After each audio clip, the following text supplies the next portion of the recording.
To you is a word from my heart. It is a word of my Father who is your Father. I am just a vessel of that word. I'm just giving you the word so that you may be able to experience the blessing in Mount Zion. The Mount Zion blessing is available today.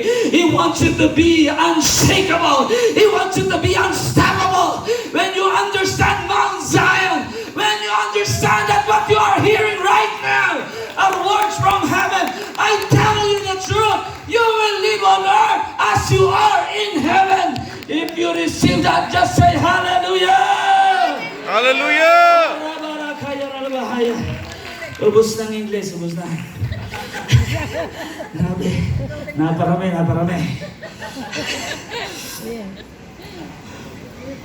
Hanggang anong oras ba tayo dito, anak? Wala pa number 1 eh. Ano ba yan? Diyos ko. At tapusin na natin yung verse na to. Yeah. Magpasalamat kayo. May mga tinatawag ang Diyos ng mga mangangaral. Inuulit ko, we preacher, we're not perfect. Our leaders and workers knows that. Why? We're human. But the reason why you understand Mount Zion, when you are at the top of the Mount Zion, you can never see curse anymore. You can never see the weaknesses of your brothers and sisters. What you will see in him is, this man is forgiven. This man is blessed. This man is loved by the Lord. Ang taong ito ay para kay Kristo. Ang taong ito ay para sa pagpapala. Wala akong karapatan na sumpain, awayin, labanan, siraan ng taong ito. Kahit ganito ang buhay nito, kahit ganitong ugali nito, kahit ganitong asal nito, katulad ko rin siya na minahal at pinatawad ng Panginoong Kristo. Gusto ng Panginoon maging taga Mount Zion ka. At kapag naging taga Mount Zion ka, uugain kasi sa totoo lang. Nakikinig pa ka kayo? Yeah. Amen. Marami hong nagsisake, marami ang demonyo kasi the role of the devil is to kill, to steal, and to destroy. John 10:10 says, the thief cometh but to kill, to steal, and to destroy. Gagawa siya ng paraan para sirain ka, wasakin ka, ugain ka, yanigin ka, hanggang maaari, ibalik ka niya muli sa buhay na impyerno. Pero, salamat po, kapag mas marami kang kasamang taga Mount Zion, kahit gusto mong impyerno, anak, kapatid, kuya, sister, brother, hindi ka taga riyan, taga langit ka na, taga City of God ka na, taga City of the Living God ka, hindi ka na taga Mount Zion, ikaw, hindi ka na taga Mount Sinai, you're already here, your new address is Mount Zion, Mount Zion, the City of the Living God. Be careful that you do not refuse to listen to the one who is speaking. For if the people of Israel do not escape when they refuse to listen. Ano nangyari sa mga Israelites? What happened to the Israelites people when they refused to listen to Moses? They were all died in the wilderness.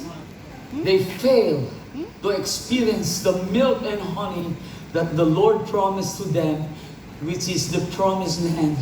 Mga kapatid kong minamahal, ang sabi ng iba, pag ako'y ligtas na, ako'y ligtas na. Kahit anong mangyari, hindi na ako pwedeng mawala sa kaligtasan. Pakinggi ha, pakinggi. 10 minutes na lang daw, sabi nung naroroon. Wala pa number 1 eh.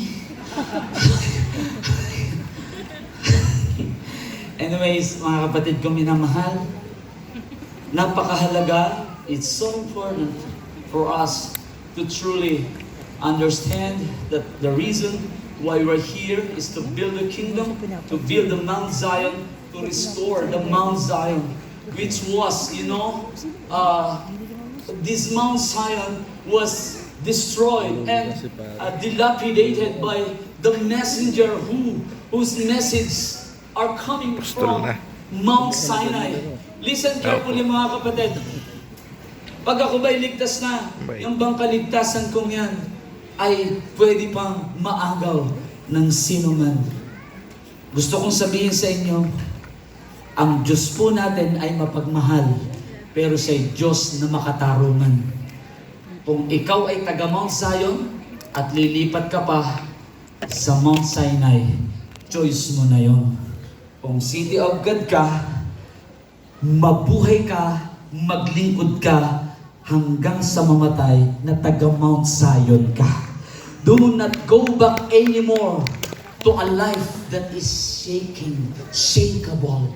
Ang buhay sa mundo, ma-shaken yan. At hindi mo mapipigil ang lahat ng gawa ng kaaway once you go to that place of darkness and gloom. Basahin ko lang hanggang huli ha. Basahin natin para marating natin yung pinaka-tema nyo. Hindi pa tayo nakarating sa tema. Verse 28 to 29. Tapos 5 minutes na lang. Ano ba yung orasan dito sa Batangas at mukha yatang may difference siya. Okay. 26 hanggang 20 para makarating man lang tayo sa inyong text. Kasi kailangan makita natin yung context. Basa lang sabay-sabay. Go! From Mount Sinai, His voice shook the earth, shook the earth. But now He makes another another promise. promise. Woo! Once again, again, I I will will shake not not Not only the earth, but the but heavens heavens also. Sabi ng verse 27, laksi-laksi. this means that all Will me and removed, so that only unshakable.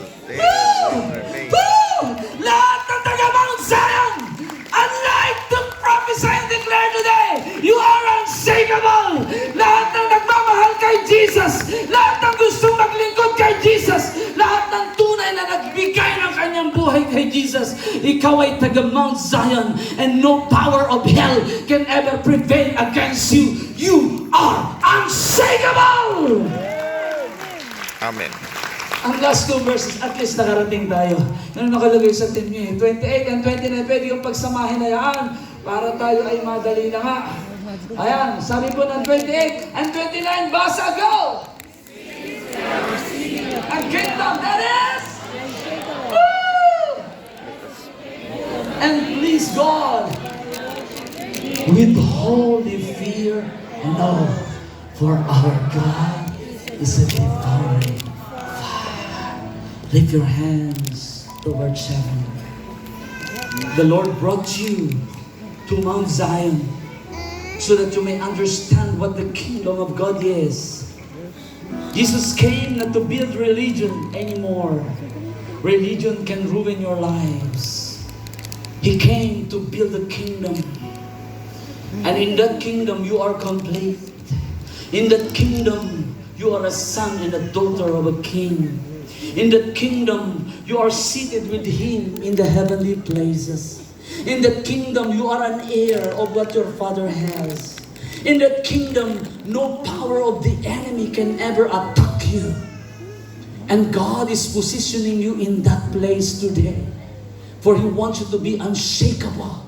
He wants you to be unstoppable in the blessing and direction that God wants you to receive while you are here on earth. If you believe you are already in Mount Zion and you receive the challenge to stay forever in the city of the living God, just stand on your feet right now. Hallelujah.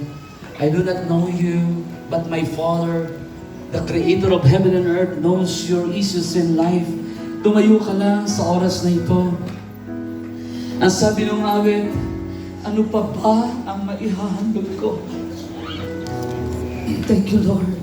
Sa umaga sa second anniversary of glory ng City of God, ano pa ba may handog mo sa Panginoon? Kung dati tinipid mo siya, kaninang umaga, habang ako'y nagpipreach doon po sa May, I was in the series of preaching about fueled by fire. Maraming Kristiyano ngayon basta nalaman tumitirik, parang motor na naubusan ng gasolina. Kunting problema lang, tirik. Kunting issue lang ng buhay, tirik. Sabi mo sa iyong katabi, kumusta ka na? Kumusta ka na? Bakit? Out of fuel. Out of oil. Alam niyo, for the glory of God, for the first time, the Lord revealed to me about the Gigavision. And the Gigavision aims to truly see what God is seeing. Gigavision is a move Wala na. to win the multitudes for the Lord. And we cannot do it. We cannot win anyone without the fuel coming from the very throne of the Most High God. Nais ng Panginoon, ngayong patatlong anniversary, talikuran mo na ang Mount Sinai. Sama-sama na tayong maglingkod. Itaas ang pangalan ng Panginoon sa Mount Zion.